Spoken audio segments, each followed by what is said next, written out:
Suami ini sayang ibu sekali. Dan kalau ibu minta apa-apa itu kami berjuang.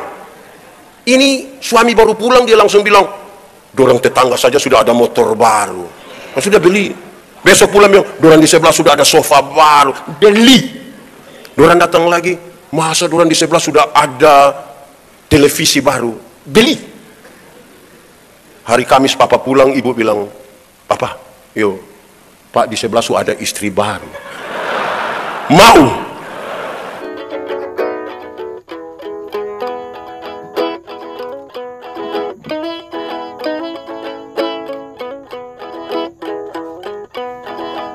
Shalom. Saudara-saudara, kami ada dalam sebuah pertemuan kaum bapak dan kami berdiskusi kenapa kaum bapak itu biasanya jumlahnya lebih sedikit dari kaum ibu waktu ibadah. Di sini juga begitu. Kalau begitu kita sama itu kalau begitu. Saudara-saudara, dalam diskusi itu ternyata hampir semua sepakat kaum bapak itu tidak ikut ibadah, tapi mereka siap bekerja. Gitu. Tidak ikut ibadah tapi siap kerja. Tapi ada satu kata saja kenapa bapak-bapak tidak ikut ibadah. Mereka bilang karena, oh langsung tahu, karena apa? Sibuk. Oke. Waktu semua sudah mau sepakat sibuk, ada seorang pengusaha di BEM Pendeta, saya minta bicara sedikit. Oke, boleh silakan. Di BEM Pendeta, saya mau kasih tahu begini, untuk sibuk saya juga sibuk, untuk sibuk saya juga sibuk. Saya punya 6 perusahaan dan 1 toko. Itu toko saja baru akan tutup setengah 10 malam. Kalau kasih tinggal ini pekerjaan ini, kami kasih tinggal uang puluhan juta. Kami semua melihat, mendengar yang dia bilang. Terus dia lanjut begini, tapi kenapa saya harus jadi majelis gereja, penatua? Kenapa saya harus ikut ibadah kaum bapak? Kenapa kalau antara anak-anak pagi saya biarkan anak-anak naik mobil, baru saya kasih panas mobil sambil baca ayat 1 atau 2 dari Alkitab biar anak-anak dengar. Kenapa saya mau lakukan itu? Kami penasaran. Dan kemudian dia bilang begini, karena saya sayang saya punya anak. Karena saya sayang saya punya anak. Saya langsung potong. Jadi bapak kira kami ini tidak sayang anak? Kami ini bukan sayang anak saja, sayang anak yang DP mama 1 kali kami sayang. Bapak kira hanya bapak saja? Terus dia bilang begini, pendeta, saya minta maaf. Saya baca Alkitab, dia bilang. Baca-baca sampai ada satu kisah di mana Tuhan ingin menghukum Salomo. Tapi kemudian Tuhan membatalkan hukuman itu. Padahal Tuhan marah sekali karena Salomo ikut istri-istrinya mau menyembah dewa-dewi istri-istri. Tuhan batal hukuman itu dengan satu kalimat. Tuhan bilang begini, Salomo, oleh karena ayahmu Daud, maka aku tidak menghukum engkau. Salomo, oleh karena engkau punya bapa yang dia punya nama Daud itu yang membuat saya tidak jadi menghukum engkau. Terus dia bilang begini, waktu saya baca sampai di situ saya mengerti, ternyata apa yang bapak-bapak lakukan itu diperhitungkan Tuhan bagi anak-anaknya. Ini bapak sayang anak semua. Saya lihat saudara mulai ragu-ragu dengan sayang anak.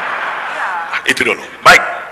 Saudara-saudara, untuk menjadi bapa sejumlah besar bangsa, Tuhan bilang kepada Abraham, namamu bukan lagi Abraham, sekarang menjadi Abraham.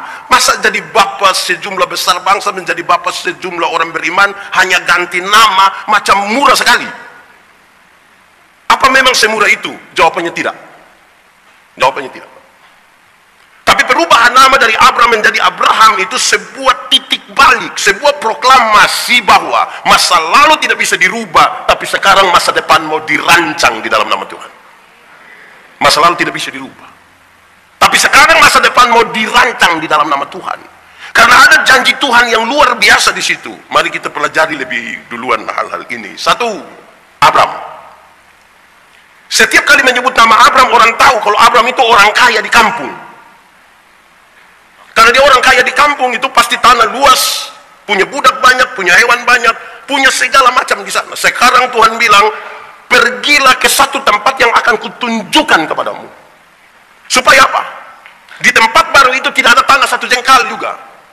Tidak ada tempat di mana dia harus bersandar kepada siapapun yang menjadi keluarganya. Di tempat baru itulah dia belajar bersandar kepada Tuhan. Sama-sama 1, 2, 3, belajar bersandar kepada Tuhan. Kalau kita mau bilang Tuhan itu yang awal. Saya belajar dari anak-anak di kampung yang nakal-nakal. Dorang di kampung itu nakal-nakal, jago sekali. Tapi ketika sampai di kota, malam mau tidur, anak-anak mabuk datang bilang, bangun, itu jago hilang. Dia pulang kembali ke kampung, ada anak-anak mau tahan dia bilang, ade, kakak sulewat yang begitu, kakak sulewat itu.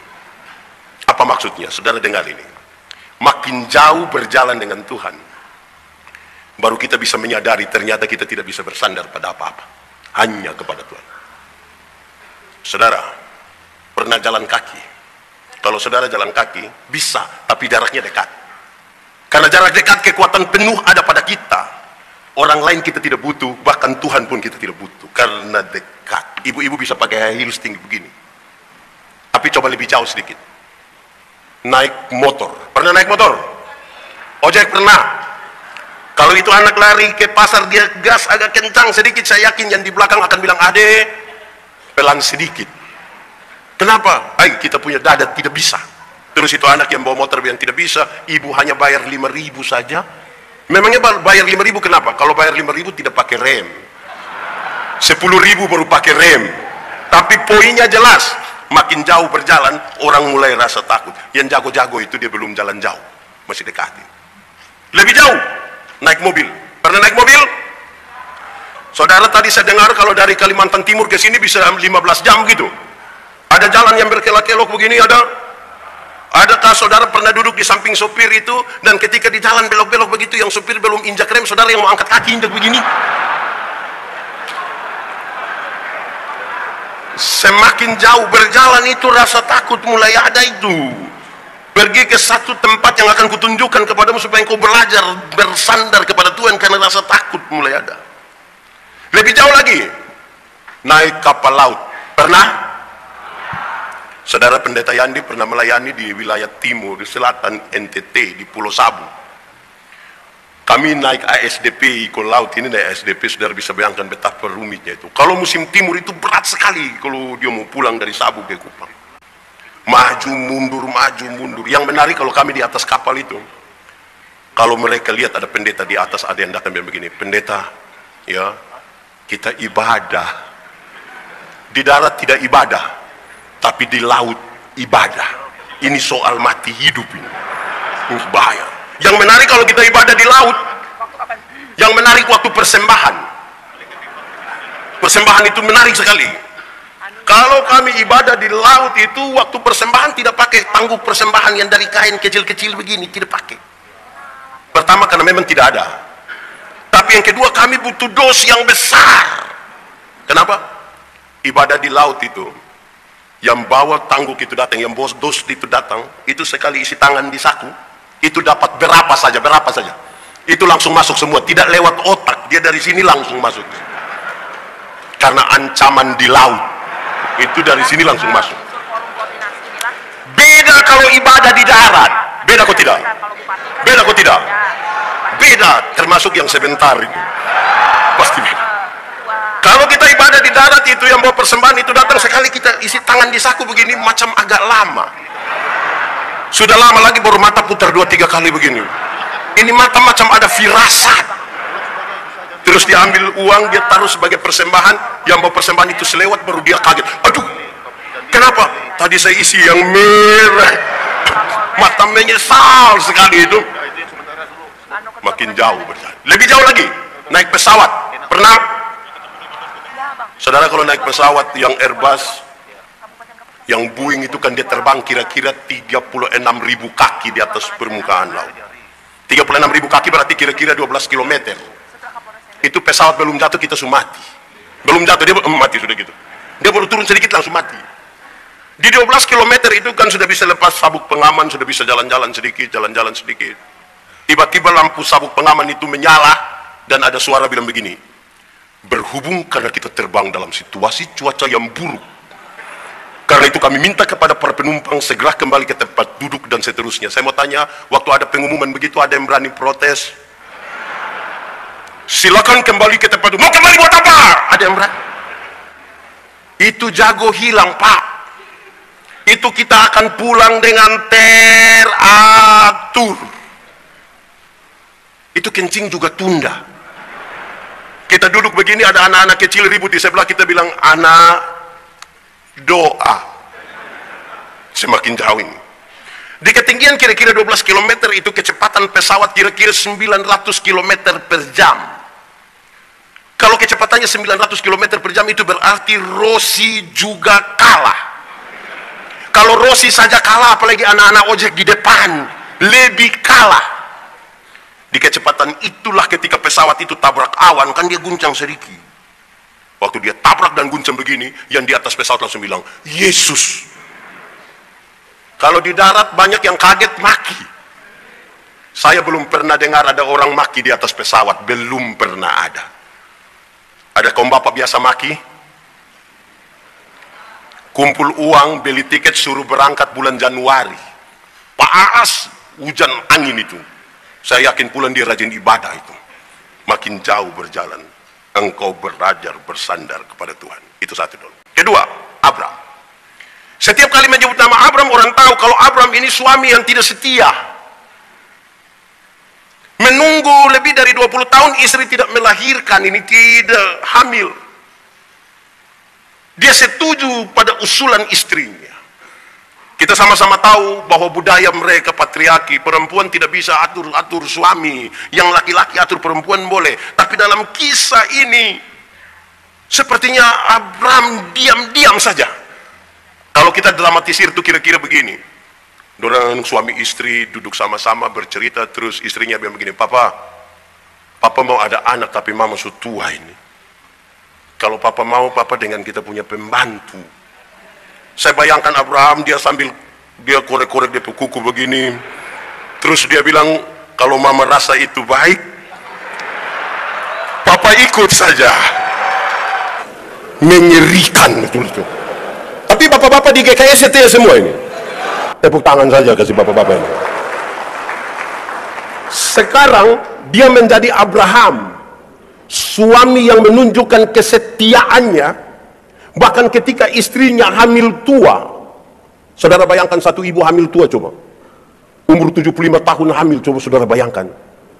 Kurus, tinggi, keriput, rambut sudah rontok-rontok, gigi tidak ada, terus perut, oi. Mengerikan.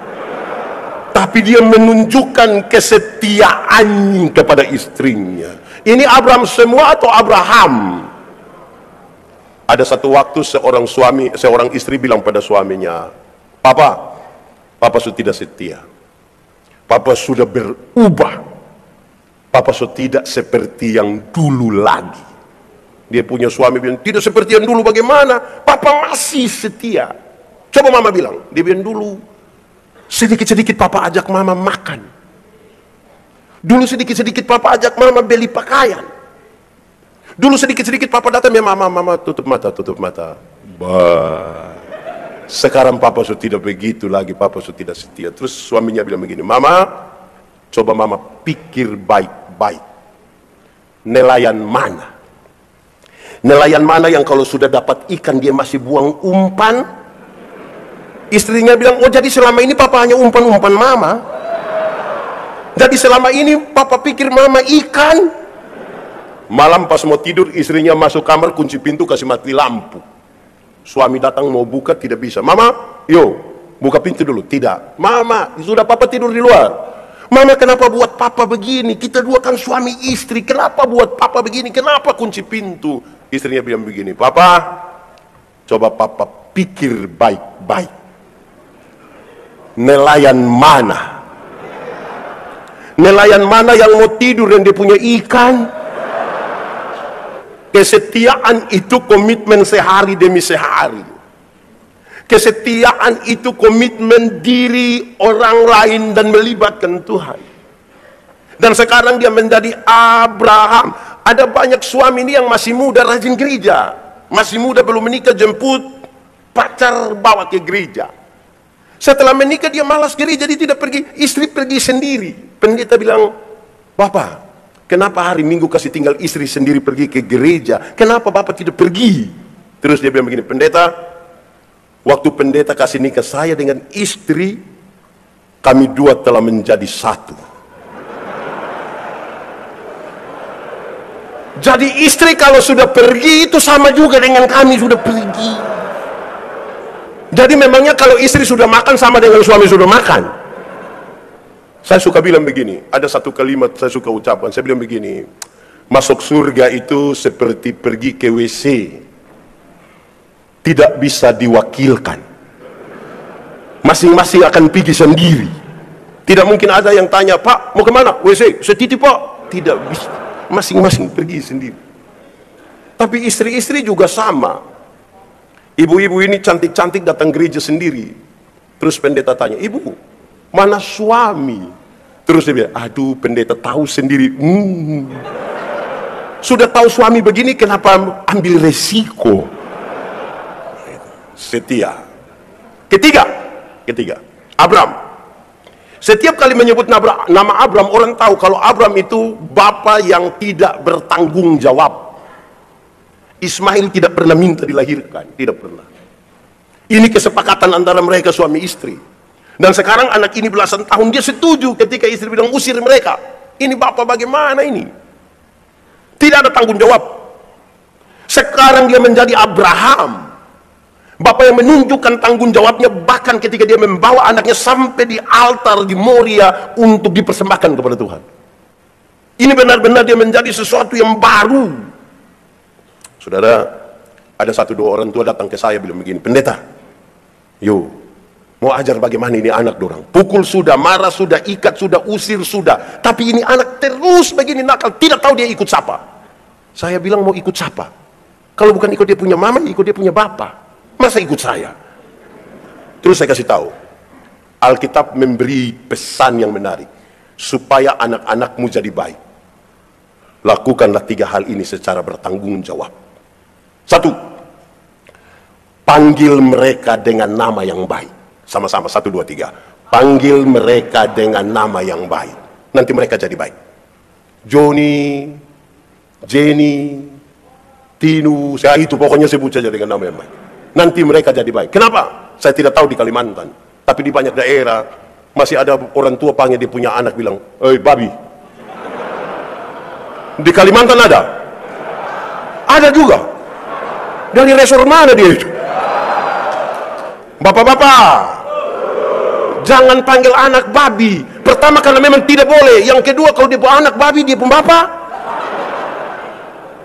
Panggil mereka dengan nama yang baik, nanti mereka jadi baik. Amin. Kedua, berikan kepada mereka makanan yang baik. 1, 2, 3. Berikan kepada mereka makanan yang baik. Makanan yang baik itu bukan soal 4 sehat 5 sempurna. Makanan yang baik itu bukan soal nasi basi atau tidak. Makanan yang baik ialah uang hasil judi jangan kasih makan istri anak. Jangan. Di sini ada bapak-bapak biasa judi. Saya lihat saudara macam sepakat sekali tuh. Uang hasil judi itu tidak usah kasih makan istri anak. Tidak usah lagi bertanya pada pendeta, biar pendeta bolehkah tidak kalau uang hasil judi kami bawa sebagai. Tidak usah tanya, tidak usah. Uang hasil judi jangan kasih makan istri anak, tidak akan jadi darah daging itu. Di sini biasa paling banyak judi apa ya? Judi apa? Togel. Isi hanya sipit. Oke. Kedua, uang hasil korupsi jangan kasih makan istri anak. Uang hasil rampasan, hasil tipu, jangan. Cukupkan dirimu dengan apa yang ada padamu. Berbahagialah engkau dan baiklah keadaanmu. Tidak usah paksa. Istri-istri juga, ibu-ibu, jangan terlalu paksa suami. Kami suami ini sayang ibu sekali. Dan kalau ibu minta apa-apa itu kami berjuang. Ini suami baru pulang, dia langsung bilang, dorang tetangga saja sudah ada motor baru. Nah, sudah beli. Besok pulang bilang, dorang di sebelah sudah ada sofa baru. Beli. Dorang datang lagi, masa dorang di sebelah sudah ada televisi baru. Beli. Hari Kamis papa pulang, ibu bilang, "Papa, yo, Pak di sebelah sudah ada istri baru." Mau. Jadi cukupkanlah diri dengan apa yang ada. Ketiga, berikan kepada mereka ajaran yang benar. Sama-sama, 1, 2, 3. Berikan kepada mereka ajaran yang benar. Anak-anak itu belajar cepat. mengulang apa yang mereka lihat, apa yang mereka dengar. Kalau bapak biasa pukul istri, kita melahirkan seorang anak laki-laki yang anggap remeh perempuan. Kita melahirkan seorang anak perempuan yang takut lihat laki-laki. Di sini ada bapak-bapak biasa pukul istri. Saya balik pertanyaannya. Ibu-ibu yang biasa kena pukul dari suami, coba angkat tangan. Jangan. Berani angkat tangan pulang kena pukul ulang lagi, siapa tanggung jawab? Janganlah, jangan. Bapak biasa mabuk, anak pasti mabuk. Di sini ada kaum bapak biasa mabuk. Aduh. Paling banyak minuman di sini apa? Kalau di NTT itu Sopi, di Manado cap tikus, di sini hafal sekali. Ada orang tanya saya, pendeta, yo, boleh minum Sopi atau tidak? Saya bilang saya tidak tahu lah. Pendeta apa kita tanya, bukan jawab tapi bilang tidak tahu. Saya bilang ada legenda Yunani tentang pohon anggur. Legenda ialah cerita yang latar belakangnya kita tidak tahu tidak apa-apa, tapi pesan-pesan moralnya perlu kita pakai. Legenda itu bilang begini, pengusaha anggur yang pertama di dunia ialah Nuh. Siapa? Waktu Batra itu kandas di Ararat, air surut, Nuh langsung tanam anggur. Hari pertama, hafal, dia siram pakai darah domba. Darah apa? Hari kedua Nuh siram pakai darah singa. Darah apa? Hari ketiga Nuh siram pakai darah monyet. Darah apa? Dan hari keempat Nuh siram pakai darah babi. Darah apa? Orang bilang, Nuh, apa arti itu semua? Nuh bilang begini, kalau engkau minum satu seluki, tadi pakai darah apa? Domba. Maka engkau akan tulus seperti anak domba. Karena itu tempat minummu di perjamuan kudus. Perbuatlah ini menjadi peringatan akan aku. Kalau berapa seluki? 1. Kalau engkau minum 2 seloki tadi pakai darah apa? Singa. Maka engkau akan kuat seperti singa. Karena itu tempat minummu di pinggir-pinggir kebun. Orang tua dulu itu kalau mau masuk kebun, 2 dulu. Keluar 2. Mau tidur, 2 dulu. Mau bangun, 2. Sebentar ada yang mau 2, pasti orang pinggir-pinggir sedikit di situ. 2. Ini. Kalau engkau minum 3 seloki, tadi pakai darah apa? Monyet. Oh, itu tempat minumnya di atas pohon. Lebih banyak goyang-goyang begini, angin kencang kan. Itu belum minum miskin. So 3 seloki su goyang-goyang, dia ambil tahan. Dan saudara tahu di 3 seloki itu cerita tinggi, suara tinggi, isinya juga tinggi. Dan ada banyak istri kena pukul di 3 seloki itu. Ada banyak itu yang kena pukul di 3 seloki. Kalau engkau minum 4 seloki, tadi pakai darah apa? Babi. Permisi, minta maaf. Lihat babi itu. Makan di mana, tidur di situ, muntah di situ, kencing di situ, semua di situ. Dorang tanya saya, jadi pendeta kita berapa? Kau pilih sendiri. Terus saya tanya, jemaat? Di sini tidak ada jemaat. Jemaat? Minum air susu itu baik atau tidak? Baik kalau 1 gelas. Coba minum air susu 1 ember. Bisa gila itu. Barang yang baik saja melewati batas bisa masalah, apalagi kami di sini 1 seloki saja pendeta, tapi ulang-ulang. Nah, ini repot nanti ini. Ini jadi repot. Nah, itu 3 hal. Sekarang Abram. Setiap kali menyebut nama Abram keempat, orang tahu kalau Abram berani jalan karena ada janji. Pergilah ke satu tempat yang akan kutunjukkan kepadamu. Sekarang dia menjadi Abraham, orang yang berjanji untuk jalan. Jalan karena ada janji beda dengan berjanji untuk jalan. Jalan karena ada janji, dia bertanya, dapat apa di sana? Ketemu siapa? Untung ruginya seperti apa? Tapi berjanji untuk jalan. Tuhan bilang begini, dari pihakku ini, tapi sekarang dari engkau bagaimana?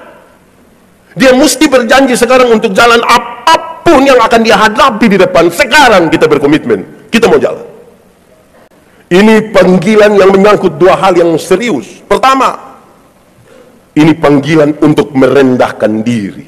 Sama-sama 1, 2, 3. Panggilan untuk merendahkan diri. Kita tidak bisa kumpul kaum bapak yang tinggi hati, tidak bisa.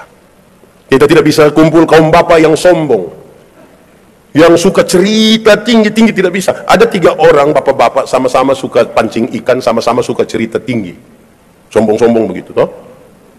Orang 3 dulu cerita-cerita, yang satu bilang, kalau kita pancing ikan di sana, itu baru buang 1 mata kail, 2, 3, 4 ekor ikan datang sekaligus kalau pancing di sana.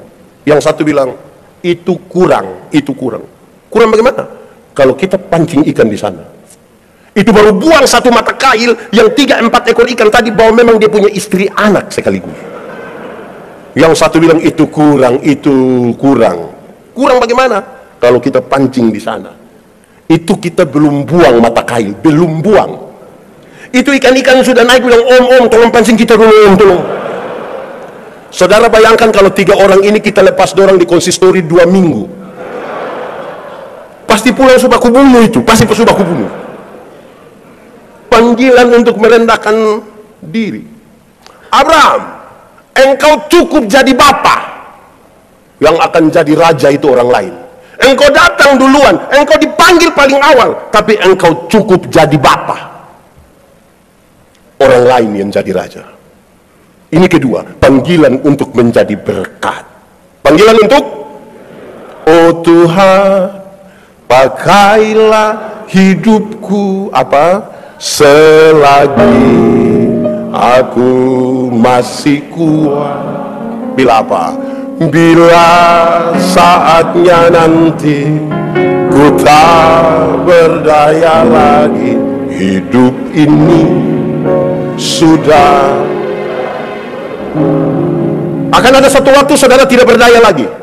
Mungkin karena sudah tua, mungkin karena sakit, mungkin karena kecelakaan, atau sejumlah hal yang membuat saudara tidak berdaya.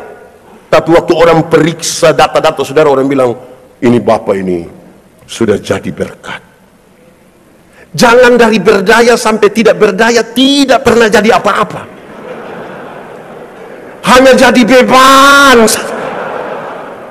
Lama-lama setiap kali dia muncul di pintu, orang-orang baku korek bilang, beban sudah. Bapak-bapak, siap jadi berkat? Oke, yang panjang-panjang tadi itu baru pengantar khotbah. Ini baru mau masuk di DP khotbah ini tadi itu pengantar.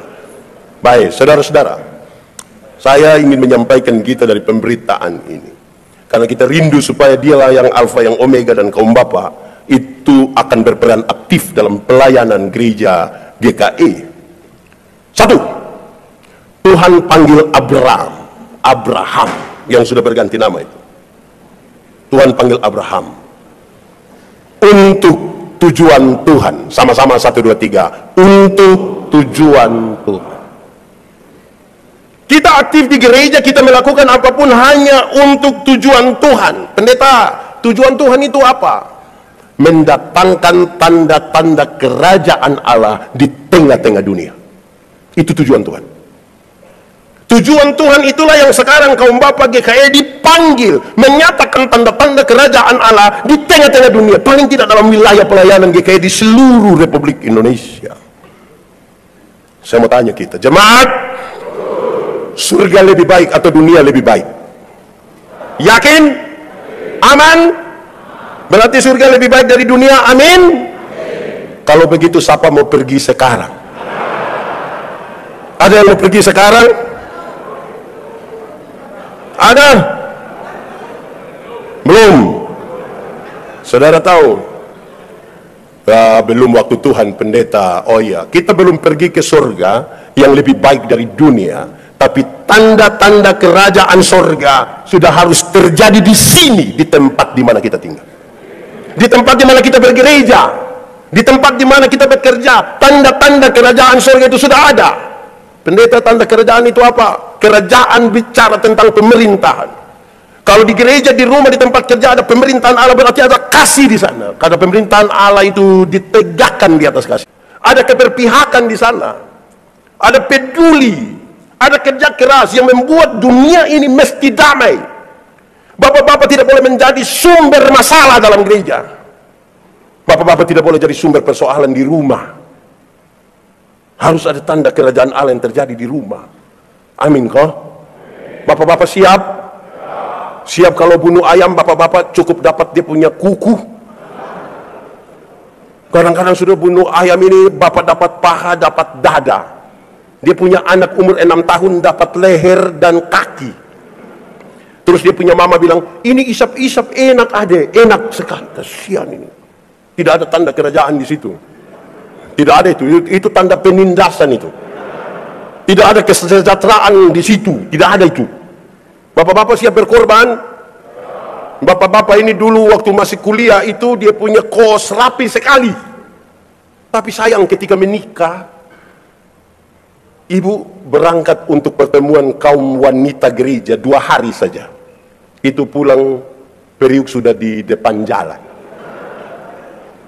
Bapak-bapak ini kadang-kadang bilang, mama, yo tolong papa, ambil apa? Ambil remote. Di mana?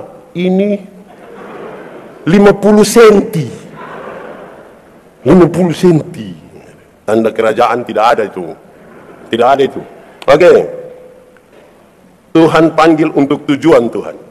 Tapi saudara tahu, tujuan Tuhan bisa saja bergeser menuju pada tujuan kita. Bagaimana tujuan Tuhan bergeser pada tujuan kita? Waktu kita mulai merasa pantas. Di gereja Masih Injil di Timur, tempat di mana saya melayani. Ketika ditempatkan pertama kali menjadi pendeta setelah ditabiskan, kami harus menandatangani satu surat bersedia ditempatkan di mana saja dalam wilayah pelayanan gereja Masih Injil di Timur. Kami tanda tangan. Habis itu doa, tarik lot, dapat mana berangkat. Waktu baru penempatan pertama itu, waduh, kami punya pelayanan, terutama saya punya pelayanan itu luar biasa. Ada satu hari ada syukuran itu, syukuran orang di Tegukan Sidi baru itu, saya pimpin 18 kali. Itu mungkin tambah makam puji mungkin ya, tapi banyak orang lihat, orang bilang pendeta mesti macam pendeta Yandi ini. Pendeta yang rajin begini mesti dapat di tempat yang di situ. Pas satu periode kami mutasi, ternyata saya dapat di satu tempat lebih kampung lagi fasilitas. Terus saya mulai berpikir, loh kenapa pendeta Yandi dapat di sini bukan di situ? Saudara lihat, pergeserannya kecil sekali ketika kita mulai merasa diri pantas. Apa yang menjadi tujuan Tuhan bisa bergeser pada apa yang menjadi tujuan kita. Hati-hatilah dengan tujuan-tujuan kita. Kedua, waktu Tuhan panggil Abraham untuk tujuannya, dia tidak pernah menyuruh Abraham pergi sendiri. Tidak suruh Abraham pergi dengan kosong. Tapi dia melengkapi Abraham dengan karunia-karunia. Untuk tujuan Tuhan, Tuhan lengkapi semua orang dengan karunia-karunia. Karunia itu ada 2. Satu karunia-karunia motivasi. Satu karunia-karunia manifestasi. Karunia motivasi itu seperti berkhotbah, mengajar, menyanyi, mendampingi orang. Memotivasi. Karunia-karunia manifestasi itu seperti berbicara dalam bahasa roh, menerjemahkan bahasa roh, menyembuhkan orang. 2 model karunia ini sama derajatnya, dan Alkitab mengatakan dipakai untuk pembangunan jemaat. Dipakai untuk pembangunan jemaat. Repotnya kita hari ini orang-orang Kristen tidak tahu dia punya karunia apa. Dia tidak menemukan apa yang Tuhan taruh di dalam dirinya. Dia sibuk dengan orang lain punya karunia. Ada yang sudah dapat, dia tahu dia punya karunia apa, tapi tidak pakai dalam gereja. Tidak pakai. Tadi kaum bapak menyanyi ini mantap, masuk sudah macam tentara masuk. Tum tum tum tum. Tepuk tangan dulu. Tenang-tenang mendayu. Dia boleh bilang apa lagi? Mantap, mantap tuh. Kadang-kadang pendeta berkhotbah di gereja, pendeta bilang, kaum bapak, ada paduan suara, ada vokal grup, ada. Dia bilang, no. Tapi kalau bilang Gubernur Kalimantan Tengah dan Ketua Sinode GKI akan beribadah bersama-sama di gereja apalah begitu GKI. Aduh, solo dia, duet dia, vokal grup dia, paduan suara dia, tari-tarian dia. Ini karunia makam puji. Ini tidak baik bagi sebuah gereja. Itu justru lebih banyak menghancurkan. Serius itu. Jadi Tuhan lengkapi kita dengan karunia-karunia untuk sampai pada tujuan Tuhan. Ketiga, Tuhan panggil Abraham duluan memang. Tapi dia izinkan ada pengalaman-pengalaman perjumpaan dengan Tuhan yang beda-beda. Yang berbeda-beda. supaya dia mengerti bahwa Tuhan itu betapa luas, betapa hebat, betapa dahsyatnya Tuhan, supaya dia dimungkinkan belajar dari orang lain. Cara Tuhan berjumpa seorang pendeta, beda Tuhan berjumpa dengan seorang bapak, beda Tuhan berjumpa seorang ibu rumah tangga, beda Tuhan berjumpa anak sekolah, beda Tuhan berjumpa dengan banyak orang. Supaya perjumpaan yang berbeda-beda itu, ketika kita bercerita tentang perjumpaan itu, orang bilang ternyata Tuhan sangat hebat. Biarkanlah ada sesuatu yang berbeda. Siapa tidak mencintai perbedaan, tidak pantas tinggal di tengah-tengah dunia. Sebab apa? Sejak awal fakta kosmis telah menunjukkan bahwa segala sesuatu itu berbeda. Ada atas, ada kanan, ada panas, ada hitam, ada laki-laki, ada. Itu semua berbeda. Saya pernah kasih nikah satu pasang nikah. Yang laki-laki umur 64 tahun. Yang perempuan umur 20 tahun. Ngeri itu. Saya yakin jemaat yang hadir mereka bicara tentang beda usia yang signifikan itu. Bedanya berapa tahun? 44 tahun. Waktu berkhotbah saya bilang begini, dalam sebuah pernikahan beda usia tidak penting. Yang lebih penting adalah mereka harus beda jenis kelamin. Itu lebih penting. Untuk apa sama-sama umur 30 tapi laki-laki semua? Itu pakai bahasa Kupang bilang orang dua bakorek begini, tidak bisa begitu. Jadi biarkanlah berbeda. Jemaat, bapak-bapak, mari kita mengaku dosa. Kadang-kadang karena kita terbiasa karena kepala rumah tangga, kita bicara di rumah istri dan anak-anak dengar, maka kita mau di mana-mana kita didengar. Mendengar tidak mau. Nah bayangkan bapak-bapak, 10 orang bapak yang di rumah didengar ini, mereka 10 adalah majelis gereja. Terus mereka 10 rapat. Menurut saudara kursi tidak patah. Ada bapak-bapak itu yang dia hanya kerja usul saja, tapi kerja dia tidak datang. Di GKE ada juga. Ada yang di pertemuan itu dia suka bertanya, dan bertanya begitu rupa sampai jawab kembali dia punya pertanyaan. GKE ada begitu. Ada bapak-bapak itu yang dia semua program dia mau supaya ada, tapi itu orang punya sekikir, tidak ada dua. Tidak pernah memberi untuk pelayanan ini. Dia ada yang waktu kerja dia tidak ada. Pas makan, tiba-tiba dia muncul. Ada juga. Ternyata kita tidak beda-beda jauh. Hancur ini. Dan biarkanlah kita belajar berbeda. Jemaat, mengelola sebuah persekutuan yang mendatangkan tanda-tanda kerajaan Allah itu harus seperti kita makan kolak. Tahu kolak? Pernah makan kolak? Kolak terdiri dari ubi, pisang, santan, gula. Sudah jadi dia punya nama?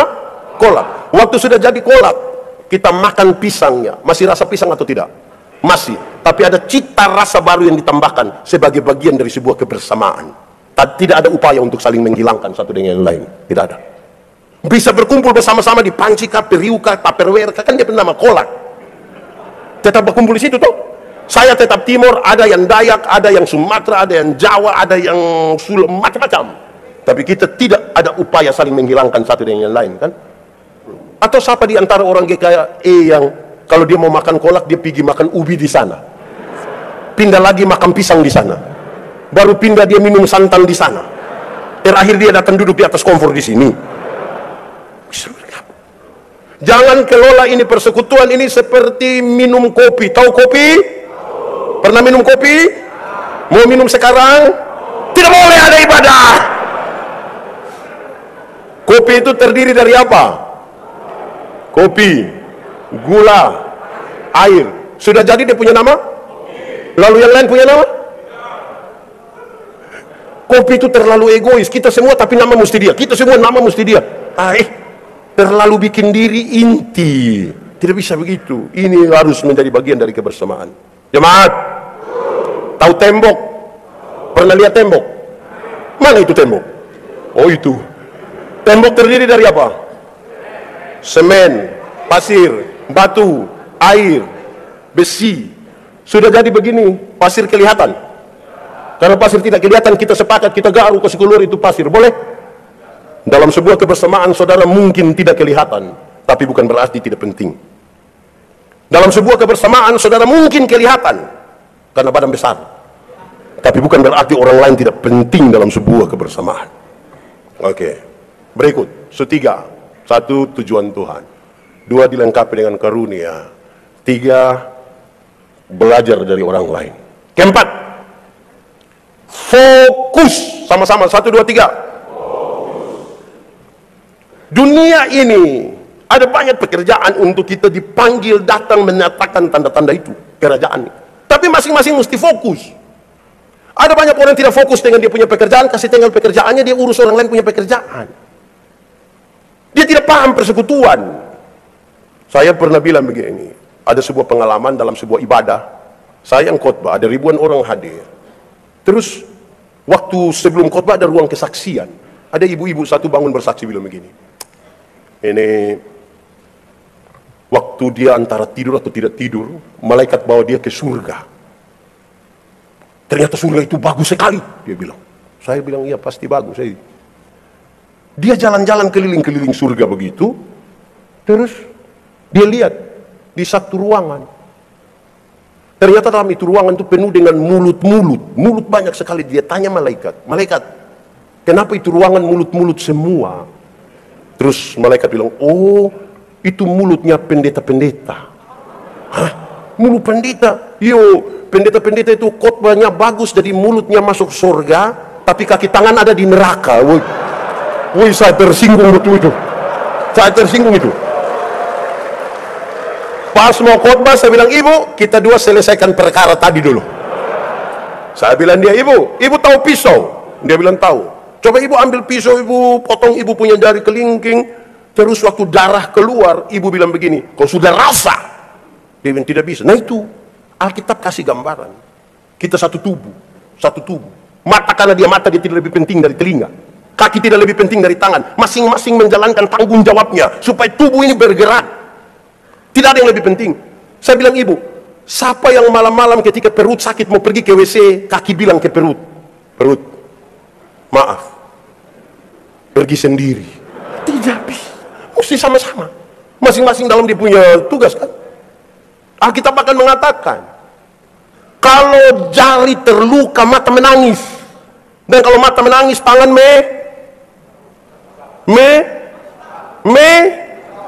melap. Sudah, yang penting saudara mengertilah. Supaya masing-masing menjalankan fungsinya dengan baik. Iya, itu serius saudara-saudara. Memahami fungsi kita sendiri-sendiri ini repot.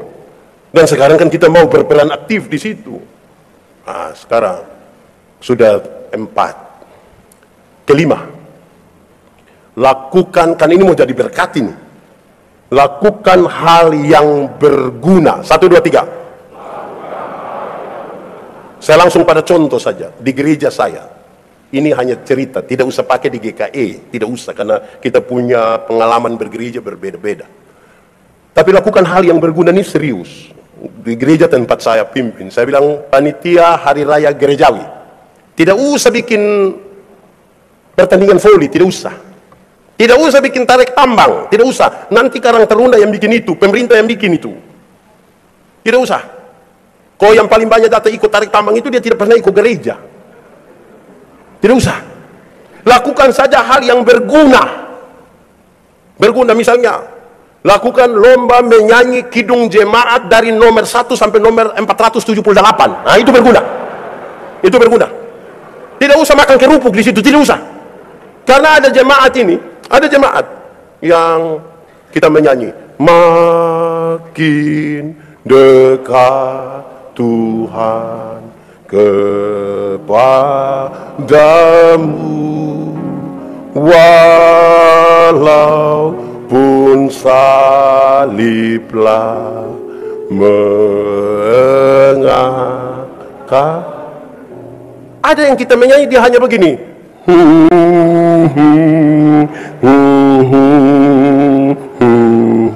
bukan karena rohani, tapi kan dia memang tidak tahu. Dia tidak tahu, tapi sebagaimana bikin lomba berkhotbah antar apalah begitu, supaya besok-besok yang tua sudah meninggal, anak-anak dong bisa berkhotbah. Tidak usah bikin makan kerupuk, tidak usah. Lakukanlah hal yang berguna. Saya, gereja tempat saya layani, para izin yang pemandu lagu yang akan tampilkan pujian di depan untuk puji Tuhan, saya kasih tahu, lakukan yang berarti. Menyanyi itu pesannya mesti jelas. Kurangi dan bila perlu tiadakan itu yang bilang kurangi, bila perlu tiadakan. Menyanyi itu khotbah berirama. Nah kalau 5 menit, 4 menit hanya pakai pom pom pom pom, itu dia arti apa itu? Nggak ada arti itu. Tepuk tangan buat Om Bapak tadi dulu. Itu langsung pada pesan. Langsung pada pesan. Lakukan yang berarti. Oh, baru kita bisa ukur. Oh, ternyata betul terjadi. Apa yang menjadi kerinduan itu terjadi. Toh, lakukan hal yang berarti. Jadi mulai besok, kalau ada yang sudah ganti, sudah itu. Lagu 5 menit, 4 menit itu hanya huha. Macam Tarsan. Terakhir, saya lihat saudara Sujenuto, tidak apa-apa. Baik, terakhir. Saudara, yang terakhir ini sebenarnya dia mesti yang pertama, tapi saya taruh dia di terakhir sebagai efek dari apa yang kita lakukan. 5. Tuhan panggil kita, mulai dari kisah Abraham dalam teks yang kita baca tadi. Dia kepingin yang paling terakhir untuk mengalami ini, kedewasaan spiritual. Sama-sama 1, 2, 3. Kedewasaan. Dewasa itu ada 3. 1, dewasa biologis. Dewasa biologis itu waktu itu berat badan hanya 37, kok sekarang sudah 73. Itu dewasa biologis. Waktu itu pakai celana nomor 27 tidak ada masalah karena perut rata saja. Sekarang perut macam ada 3, satu di sini, satu. Itu dewasa biologis. Siapapun bisa begitu, makan tidur ya cocok gemuk lah. Kedua, dewasa psikologi. Dewasa apa? Dewasa psikologi tidak tergantung umur dan berat badan. Umur 40 tahun tapi kalau tukang tersinggung, sedikit-sedikit tersinggung. Tersinggung kok sedikit-sedikit. Tersinggung sedikit mau keluar dari GKI mau bikin gereja, Pak. Ada juga di sini. Aduh. Di Kupang itu kalau ada orang suka tersinggung di banyak orang suka bilang begini. Badan besar tapi seperti anak-anak. Ketiga, dewasa spiritual. Dewasa apa? Dewasa iman. Ada anak umur 3 tahun, ada mimbar berat 10 kg. Anak umur 3 tahun bisa pikul mimbar yang 10 kg? Tidak. 17 tahun kemudian, dia umur 20 tahun bisa pikul mimbar yang 10 kg? Yang berubah anak atau mimbar? Itu dewasa iman. Tidak meminta beban menjadi ringan, tapi dia meminta bahu yang semakin kuat. Orang dewasa iman tidak menangis merengek-rengek minta masalah berubah, karena dia tahu kalau Tuhan izinkan ada masalah, Tuhan mengukur seberapa kuatnya dia. Selebihnya Tuhan. Saya mau tanya, saudara punya masalah? Tidak usah omong. Saya lihat ini muka masalah semua. Masalah ialah kesenjangan antara harapan dan kenyataan. Masalah. Tapi orang dewasa iman tidak akan meminta untuk masalah berubah. Tidak. Dia tahu Tuhan punya kekuatan untuk menolong dia. Karena itu saudara-saudara, orang dewasa iman, dewasa spiritual, bukan soal berapa lama dia melayani Tuhan, berapa lama dia ada dalam persekutuan bergereja. Tapi orang dewasa iman itu hampir tidak akan meminta orang lain berubah. Tapi siapa yang berubah? Diri sendiri berubah. Kadang-kadang kita terlalu sibuk suruh orang lain berubah, lupa untuk rubah diri sendiri. Spiritualitas itu gerakan dari dalam keluar, bukan dari luar ke dalam. Yang di dalam itu adalah teologi, cara berpikir, cara pandang beriman kita terhadap Tuhan, teologi.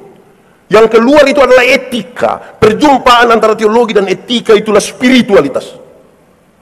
Orang yang spiritualitasnya bagus, misalnya kan gerakannya dari dalam keluar. Dia lihat sampah, dan dia sampah itu tidak bagus, dia ambil saja. Karena gerakannya dari dalam keluar.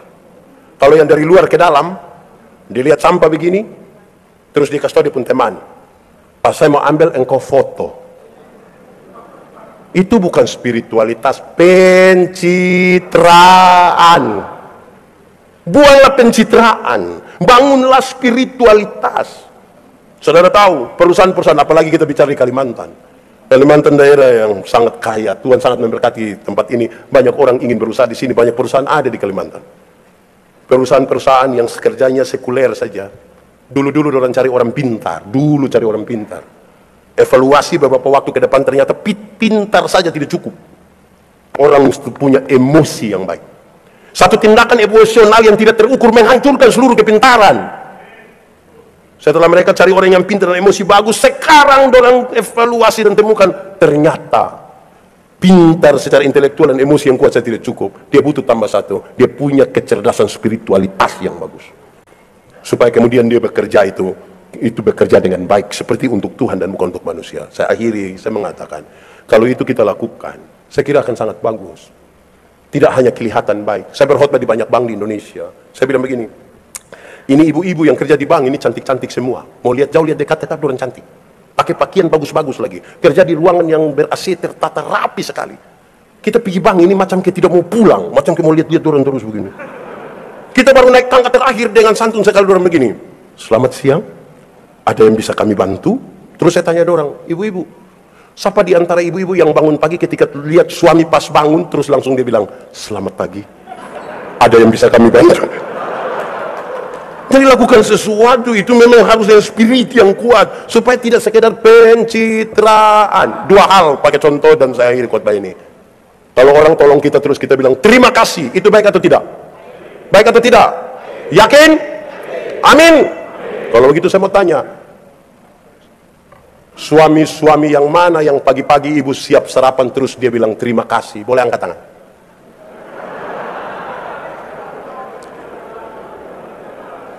Coba suami mana yang ibu siap sarapan terus bilang mama terima kasih?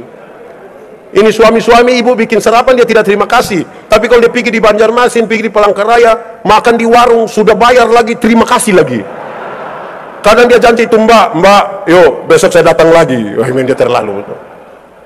Bapak-bapak, coba nanti pulang dari pertemuan raya ini, coba lihat ibu pas sedia makan siang malam, coba bapak bilang kepada ibu, ma, terima kasih. Bapak berani omong begitu, ibu pikiran. Pasti ibu berpikir dua. Pertama pasti ibu pikir begini, tidak tahu roh apa sudah naik di saya punya suami. Atau jangan-jangan yang kedua ibu pikir begini, jangan-jangan ini hari terakhir. Karena kita jarang melakukan itu. Bapak-bapak, mengalah itu baik atau tidak? Yakin? Aman? Yes. Kalau begitu setiap kali dengan istri bertengkar, siapa mengalah duluan? Suami atau istri? Suami atau istri? Istri atau suami? Kita ini sama-sama tahu mengalah itu baik, tapi suami istri bertengkar, dua-dua tidak mau mengalah. Malam bapak tidur di kebun dengan ular. Kalau terpaksa satu tempat tidur, papa hadap kanan, istri hadap. Mau ngomong atau tidak? Ada bicara atau tidak? Tidak. Bangun pagi ibu tetap siap kopi, tapi tidak antar. Ibu panggil anak kecil terus bilang begini, kau antar kasih papa di depan. Papa terima kopi di muka, papa bilang, mama yang suruh kau. Ini anak dari ruang tamu pulang, dia punya mama panggil, tadi papa bilang apa? Dengan suami saja dia tidak mau bicara, dengan istri tidak mau mengalah, tapi cita-cita memenangkan Indonesia.